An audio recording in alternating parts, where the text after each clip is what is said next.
Hi everyone, this is Caly. Thanks so much for joining me today for another MFT card. Today I'm using the Fantasy Florals stamp set and I'm going to be doing some watercoloring, so I'm happy to share my process with you. This is my watercolor pan here that I have, and I am using Daniel Smith watercolors today. So I'm just checking out my pan and deciding what color to go for first. There's a lot going on this illustration, so we're just going to start here with the purple anemone. And I am just adding some paint directly to my cardstock. It hasn't been wet or anything. And I'm using a stamp chamois on the side to kind of absorb the water from my brush. And that's a little bit dry. So I'm just getting the hang of things right now and getting control of all of that and adding a little bit of water to my stamp chamois so that it can absorb more water more easily. I hope that makes sense. Anyway, so this first petal is a little bit rough, but you'll see here on the next petal that it is a lot smoother because I've gotten a little bit more control and my stamp chamois is working with me a little bit more. So let's talk about how I create each petal. Every little section of every image is done the same way with the same technique. So I'm applying some watercolor directly to my cardstock. Again, it's not been pre-wet or anything. I do have a damp brush that I apply the paint to, and then I'll put that in the crevice of the image where I want the darkest shades to be. And then I clean off my brush with clean water and then dab the excess off on my stamp chamois and then go back to my petal and then just draw out that color. And then I keep doing the same process, cleaning off my brush and smoothing out that color and then applying more if I need to, if too much is cleaned off. And then I'll go ahead and speed through the process so that you can see all of it, but it's all going to be the same. Again, I'm applying the color in those crevices and then cleaning off my brush and dragging that color pigment out with a damp, clean brush. So with this succulent here, I'm using some turquoise paint and I am going to color all of those petals first, and then I'll go back in and add some pink at the tips to create that succulent coloration.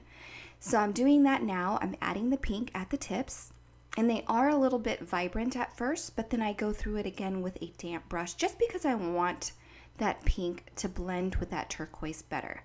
So that's what I'm doing here. I am adding that pink and then drawing it and blending it out with some water, just a damp brush.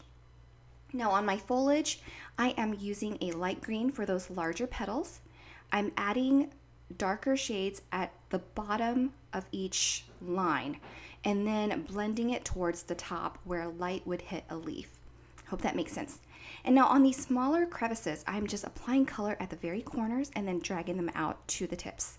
And those are very easy, and the paint's easy to work with, so that made it super, super easy. All right, so once I die cut my image, I did splatter it with some paint quickly. Now I'm going to create a background for it. So I'm using this Splotchy Dots background stamp, and I'm using natural cardstock.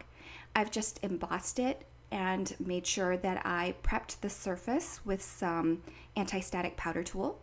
And now I'm going to emboss it with white embossing powder. This is going to give our card lots of texture and will sit nicely as a muted color behind our bright watercolor image. So once I've heat set that, I'm going to go ahead and trim down this panel. I don't want it to fully cover my entire card, so I'm just cutting a band of it for the back of my florals. All right, so I have a blank panel here. I'm going to center it so that there's some white space above and below this band of polka dots. And then I'll trim down this panel because I want it to map my card base. I always like doing that. So I'll go ahead and trim off 1/8 of an inch on each side of that white panel. So this makes sure also that the band stays perfectly cut or perfectly centered on that white panel. So now that I've got that, I'm going to go ahead and add some foam adhesive underneath this image. I've done that off camera. So now I'm going to go ahead and center it over that Splotchy Dots panel that I've embossed, and I'm attaching my image. And then the final thing to do is to emboss a sentiment strip and then adhere that to my card. I'm going to use my clear T ruler, add some foam adhesive on the ends there, just on the ends because I don't want it to overlap the foliage that's hanging below. That's going to sit right over the watercolor image just perfect since there's foam tape underneath that. And again, I'm using my T-ruler here to help me line that up. And then once that is in place, I'm going to attach it to my card base that I've cut and scored here. Then I'm going to line that up and press down, and then that'll finish my card for today. I hope you enjoyed my quick watercolor demonstration. Hope you were able to learn something new. I appreciate you stopping by today and for watching. Hope you all take care and have a good day. Bye.